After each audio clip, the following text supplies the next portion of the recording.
Hello everyone. हमारे अभी के टॉपिक का नाम है वाइट ब्लड सेल्स, जिनको हम लोग ल्यूकोसाइट कहते हैं। ऐसे सेल हमारे बॉडी के जो हमारे बॉडी को प्रोटेक्ट करते हैं किसी भी तरीके के इन्फेक्शन से। ये उसी तरीके से हैं जैसे हमारे कंट्री की आर्मी है जो हमारे कंट्री को प्रोटेक्ट करके रखता है, वैसे ही हमारे बॉडी में WBC हमारे बॉडी को प्रोटेक्शन प्रोवाइड करता है। अब WBC प्रेजेंट कहाँ है? तो हम लोग कहते हैं हमारे ब्लड में प्रेजेंट है। कैसे पता चला ब्लड में प्रेजेंट है? तो इसके लिए एक छोटा सा एक्सपेरिमेंट करेंगे। Will withdraw blood and place that blood in a test tube, और फिर इस टेस्ट ट्यूब को हम लोग हाई स्पीड में सेंट्रीफिकेशन मशीन में डाल करके रोटेट करवाएंगे। एंड आफ्टर सेंट्रीफिकेशन हम लोगों को इस टेस्ट ट्यूब में 3 अलग लेयर दिखेंगे। पहला लेयर जो दिख रहा है जो कि टॉप मोस्ट लेयर है, इसको हम लोग प्लाज्मा कह रहे हैं। देन सेकेंड लेयर हम लोगों को एक थिन सा लेयर दिख रहा है जिसको हम लोग बफी कोट कह रहे हैं। एंड एक लेयर दिख रहा है जिसको हम लोग एरिथ्रोसाइट कह रहे हैं, जिसमें हम लोगों को हमारा RBC दिखेगा। ठीक है, तो अगर हम लोगों को ऑर्डर वाइज अरेंज करना हो तो सबसे ज्यादा प्लाज्मा, देन उसके बाद RBC, एंड देन उसके बाद बफी कोट में प्रेजेंट WBC एंड प्लेटलेट्स। अब क्वेश्चन ये है कि इनको हम लोग व्हाइट ब्लड सेल्स या ल्यूकोसाइट क्यों कहते हैं? क्योंकि इनका कंपैरिजन किया जाता है RBC से। ठीक है, सो सपोज ये है हमारा RBC। अब RBC के अगर अंदर हम लोग देखें तो हीमोग्लोबिन प्रेजेंट है। हम सभी को पता है RBC के अंदर हीमोग्लोबिन प्रेजेंट है जो कि RBC को रेड कलर प्रोवाइड करता है, जबकि हमारे WBC के पास कोई भी ऐसे पिगमेंट प्रेजेंट नहीं है। तो क्योंकि WBC के पास कोई पिगमेंट प्रेजेंट नहीं है, इसीलिए WBC क्या है? कलरलेस है। सो सबसे पहला पॉइंट हमारा WBC क्या हो गया? कलरलेस, क्योंकि इसके पास किसी भी तरीके के पिगमेंट नहीं है। दूसरा, अगर अब हम लोग RBC को देखें तो RBC के पास न्यूक्लियस नहीं है, जबकि WBC के पास न्यूक्लियस है। थर्ड डिफरेंस, RBC का साइज छोटा होता है, WBC का साइज बड़ा होता है। Fourth difference, RBC that is red blood cell oxygen का ट्रांसपोर्टेशन का काम करते हैं, जबकि WBC डिफेंस मैकेनिज्म का काम करते हैं। तो ये कुछ डिफरेंस है। और एक और डिफरेंस है, RBC का नंबर ज्यादा होता है, WBC का नंबर RBC के कंपैरिजन कम होता है।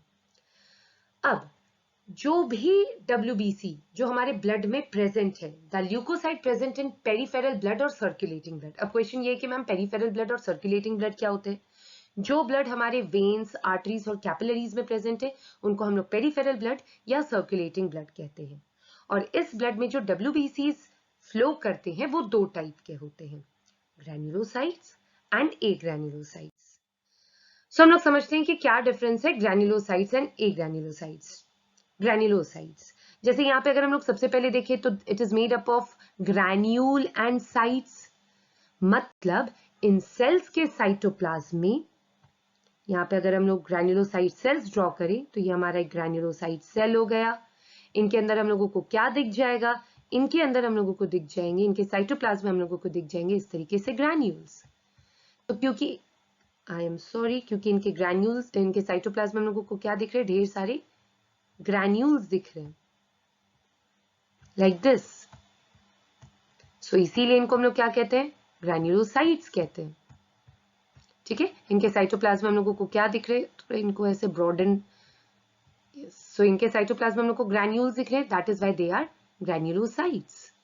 ठीक है, अब डिपेंडिंग अपॉन कि ये ग्रैन्यूल्स किस तरीके का कलर रिटेन करते हैं आफ्टर स्टेनिंग, ये 3 टाइप के हैं, न्यूट्रोफिल्स, इओसिनोफिल्स एंड बेसोफिल्स। सो यहाँ पे हम लोगों को दिख रहा है कि ये वाले जो सेल्स हैं, इन सेल्स के साइटोप्लाज्म में हम लोगों को क्या दिख रहे हैं? ग्रैन्यूल्स दिख रहे हैं, बट इन सेल्स के साइटोप्लाज्म में हम लोगों को ग्रैन्यूल्स नहीं दिख रहे हैं। सो ये कौन से सेल्स हो गए? ये दे मस्ट बी ए ग्रैन्युलोसाइट, ए मतलब नहीं, एंड ये कौन से सेल्स हो गए? They are granulocytes. Now, अब what are agranulocytes? Leukocytes which do not contain granules in their cytoplasm, उनको हम लोग कहते हैं agranulocytes.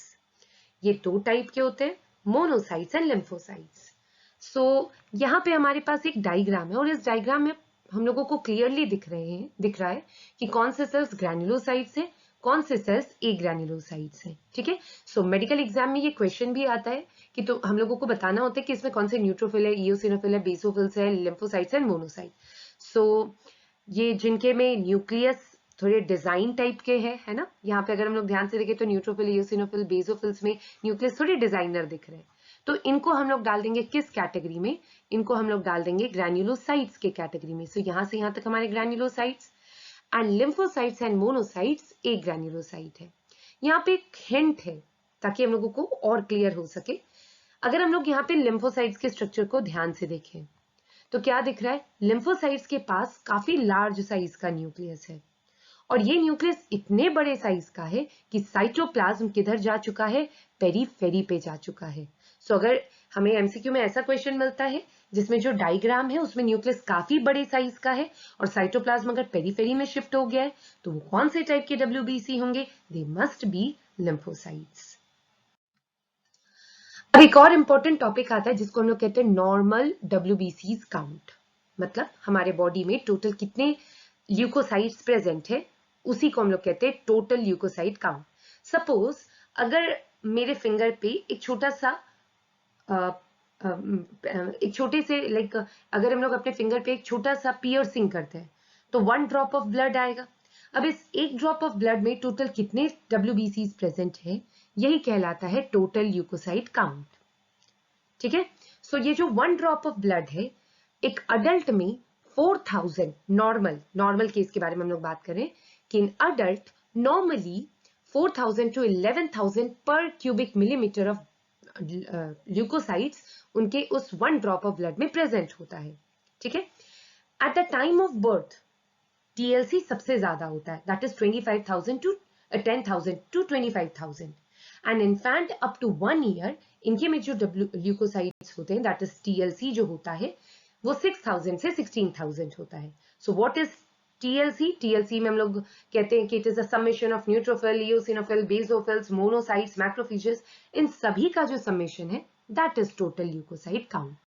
बट अगर मान लो हम लोगों को ये पता लगाना हो कि न्यूट्रोफिल्स कितने परसेंटेज में है, यूसिनोफिल्स कितने परसेंटेज में है, बेसोफिल्स कितने परसेंटेज में है, मोनोसाइट्स कितने परसेंटेज में है, लिम्फोसाइट्स कितने परसेंटेज में है, तो उसके लिए हम लोग परफॉर्म करते हैं differential leukocyte count. So what is the difference between TLC and DLC? TLC is total WBCs कितने प्रेजेंट है एंड डिफरेंशियल ल्यूकोसाइट काउंट में हम लोग ये पता लगाते हैं कि टोटल ल्यूकोसाइट्स में न्यूट्रोफिल्स का क्या परसेंटेज है, इओसिनोफिल का क्या परसेंटेज है, बेसोफिल्स का क्या परसेंटेज है, मोनोसाइट्स का क्या परसेंटेज है एंड लिम्फोसाइट्स का क्या परसेंटेज है। ठीक है। सो यहाँ पे हम लोग वही सेम एक्सपेरिमेंट करते हैं, अपने फिंगर के टिप पे एक स्लाइड सा पियर्स करेंगे। ठीक है। With the help of any needle हम लोग अपने फिंगर टिप पे स्लाइटली पियर्स करेंगे, ड्रॉप ऑफ ब्लड आएगा जो कि यहाँ पे दिख रहा है ग्लास स्लाइड पे, हम लोग 1 ड्रॉप ऑफ ब्लड डाले सी, और विद द हेल्प ऑफ, तो यहाँ पे क्या प्रेजेंट है, 1 drop of blood, this is that blood. और इसको with the help of other glass slide हम लोग क्या कर रहे हैं, इसको इस तरीके से with the help of other glass slide हम लोग इस ब्लड को पूरा स्प्रेड कर देते हैं ग्लास स्लाइड पे। ठीक है। सो इस तरीके से हम अपने उस 1 ड्रॉप ऑफ ब्लड को इस ग्लास स्लाइड पे हमने क्या किया, स्प्रेड कर दिया। सो ये प्रिपेयर हुआ ब्लड स्मीयर, जो कि आफ्टर 11th एंड 12th आप लोग अपने कॉलेजेस में जरूर ये एक्सपेरिमेंट परफॉर्म करोगे। ठीक है। सो अब जब हमने अपने ग्लास स्लाइड पे अपने ब्लड को स्प्रेड कर दिया इस तरीके से with the help of another glass slide, जब हमने इसे स्प्रेड कर दिया और इसे ड्राई किया और फिर इसमें स्टेन डाला इस ग्लास स्लाइड पे, तब इस ग्लास स्लाइड को उठा करके हम लोग माइक्रोस्कोप के नीचे रखते हैं। ठीक है। अब इस ग्लास स्लाइड को हम लोग माइक्रोस्कोप से देखते हैं तो हमें क्या दिखेगा, तो हम लोग यहाँ पे देखेंगे कि इस ग्लास स्लाइड में हम लोग सिर्फ 100 सेल्स को लेंगे, ओनली 100 WBCs। कितने WBCs को लेंगे, सिर्फ 100 WBCs को। सो इस 100 WBCs में हम लोग देखेंगे कितने न्यूट्रोफिल्स हैं, कितने इओसिनोफिल्स हैं, कितने बेसोफिल्स हैं, कितने लिम्फोसाइट्स हैं, कितने मोनोसाइट्स हैं। सो इन शॉर्ट अगर हम लोगों से इंडिविजुअल WBCs का नंबर पूछा जाए, उनका परसेंटेज पूछा जाए, तो उसको हम लोग कैलकुलेट करते हैं डिफरेंशियल ल्यूकोसाइट काउंट से, दैट इज DLC से। अब एक और टर्म यहाँ पे आता है that is leukocytosis. So normally जो नॉर्मल TLC है वो कितना होना चाहिए, 4000 से 11,000 के बीच में। बट अगर हम लोग मान लें कि 11,000 से इनका नंबर बढ़ जाए, ठीक है, किसी डिजीज के केस में हो सके या किसी भी कारण की वजह से अगर इनका नंबर बढ़ जाता है, तो इस कंडीशन को हम लोग कहते हैं ल्यूकोसाइटोसिस। ठीक है, तो ये डायग्राम से हम लोगों को पता चल रहा है this is normal leukocytes, but suddenly leukocytes के नंबर क्या हो गए, बढ़ गए, तो इस कंडीशन को हम लोग कह देंगे ल्यूकोसाइटोसिस। अब क्या क्या कंडीशन हो सकते हैं ल्यूकोसाइटोसिस के, तो सबसे पहला कंडीशन दिया हुआ है फिजियोलॉजिकल कॉजेस, जैसे age, exercise, after food intake, pregnancy, exposure to low temperature, इन सभी कारणों से टीएलसी जो है या डब्ल्यूबीसी काउंट जो है वो बढ़ जाता है। कुछ रीजन जो है पैथोलॉजिकल है, दैट इज बॉडी में या तो किसी तरीके का बैक्टीरियल इन्फेक्शन हुआ हो, बर्न हो, ट्यूबरक्लोसिस हो या वायरल इन्फेक्शन हुआ हो।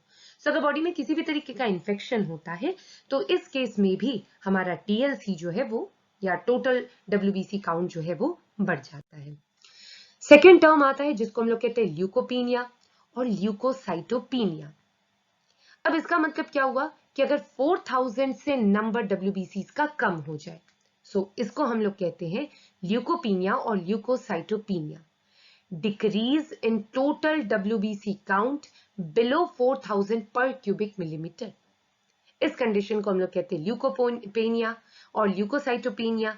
ये किन किन कारणों से हो सकता है, like for example viral infection हो जैसे इन्फ्लुएंजा, स्मॉल पॉक्स, मम्स, या किसी भी तरीके का अगर प्रोटोजोअल इन्फेक्शन हो, या स्टारवेशन, अगर कोई नहीं फूड कंज्यूम करे, ठीक है, ऐसा कि नहीं मुझे डाइट फूड लेना या मुझे डाइटिंग करनी है, तो उनके में भी चांसेस है कि उनके में ल्यूकोपीनिया देखने को मिलेगा। So starvation and malnourished. Bone aplasia, what is bone aplasia? बहुत सारे ऐसे रीजन होते हैं जिसके कारण बोन मैरो जो है वो धीरे धीरे डिसअपियर हो जाते हैं। सो अगर बोन मैरो ही नहीं रहेगा तो डब्ल्यूबीसीज बनाएंगे कौन? सो ये भी कारण है ल्यूकोपीनिया के।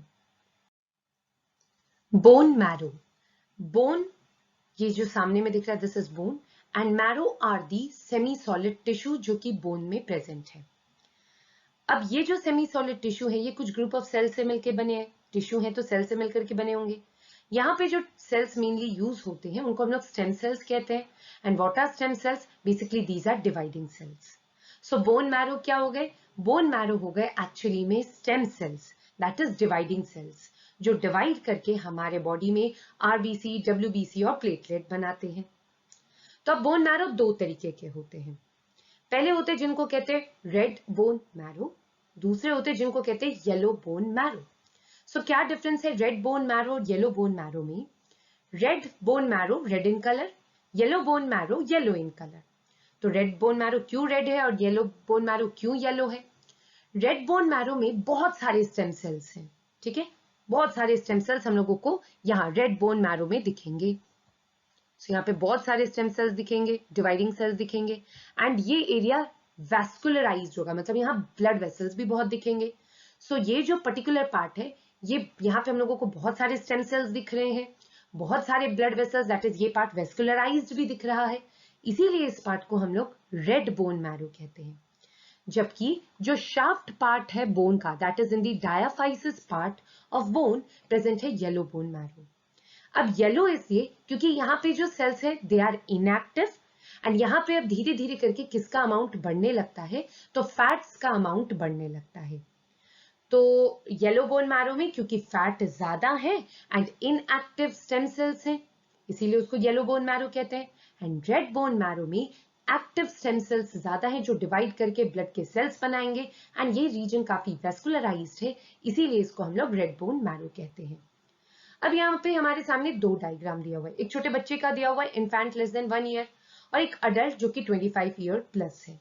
दोनों में क्या डिफरेंस दिख रहा है कि जो छोटा बच्चा है, जो 1 साल जितना बच्चा है, उसकी बॉडी के पूरे बोन में हम लोगों को रेड बोन मैरो दिख रहे हैं, ठीक है, पर जो अडल्ट है 25 प्लस है उसके बॉडी का जो सिर्फ सेंट्रल पार्ट है, जिसको हम लोग एक्सियल स्केलेटन भी कह सकते हैं, दैट इज स्कल हो गया, ये स्कल हो गया, देन वर्टिब्रल कॉलम हो गया, देन सैक्रम हो गया, स्टर्नम, बीच का स्टर्नम हो गया, पेल्विक बोन हो गए, बॉडी के लॉन्ग, ये पेल्विक बोन हो गए, बॉडी के इन लॉन्ग बोन्स के जो एंड है, इन लॉन्ग बोन्स के जो एंड है, यहाँ पे हम लोग को दिख रहे red bone marrow. So what are the locations of red bone marrow? Basically in the axial skeleton like skull, vertebrae, sacrum, sternum, pelvis and long bones में दिखेंगे, long bones के end में, ठीक है। जबकि येलो बोन मैरो जो है वो धीरे धीरे करके हमारे बॉडी में, जैसे ये जो दिख रहे that is yellow bone marrow, ये हो गए yellow bone marrow, these are yellow bone marrow in adult except ends of the long bones and axial skeleton, बाकी जितने बोन्स हैं उन सभी में येलो बोन मैरो होगा। अब ये बोन मैरो क्यों इंपॉर्टेंट है? अभी हम लोग बात की कि बोन मैरो दो तरीके के होते हैं, एक होते हैं रेड बोन मैरो, एक होते हैं येलो बोन मैरो। सो जो रेड बोन मैरो होते हैं उनके में एक्टिव स्टेम सेल्स होते हैं, एक्टिव डिवाइडिंग सेल्स होते हैं, जिनको हम लोग मल्टीपोटेंट हेमाटोपोइटिक स्टेम सेल्स कहते हैं। कहाँ प्रेजेंट है ये, एक बार फिर से याद कर ले रहे। ये जो स्टेम सेल्स है ये हमारे आरबीएम में प्रेजेंट है, that is in the red bone marrow में प्रेजेंट है। ठीक है, I am sorry for the bad handwriting. So ये हेमाटोपोइटिक स्टेम सेल्स कहाँ प्रेजेंट है, हमारे रेड बोन मैरो में प्रेजेंट होते हैं। और ये डिवाइड करके दो तरीके के स्टेम सेल्स बना रहे हैं, एक बनाए मेलॉइड स्टेम सेल्स, दूसरे बनाए लिम्फोइड स्टेम सेल्स। ये जो मेलॉइड स्टेम सेल्स हैं ये फर्दर डिवाइड करते हैं और ये बदलते हैं मेगा कैरियोब्लास्ट, प्रोएरिथ्रोब्लास्ट, माइलोब्लास्ट, मोनोब्लास्ट, जो कि आगे जाकर के किस में बदल जाएंगे, प्लेटलेट्स में, आरबीसी में, बेसोफिल्स में, न्यूट्रोफिल, इओसिन और मोनोसाइट्स में। तो इसका मतलब यहाँ पे क्या पता चला, क्योंकि हमारे रेड बोन मैरो में प्रेजेंट है मल्टीपोटेंट हेमाटोपोइटिक स्टेम सेल्स जो डिवाइड करके बनाते हैं myeloid stem cells and lymphoid stem cells. Myeloid stem cells जो हैं वो platelet, RBC, basophils, neutrophils, eosinophils, monocytes बनाते हैं, whereas lymphoid स्टेम सेल्स जो हैं वो डिवाइड करके natural killer cells and B cells and T cells बनाते हैं।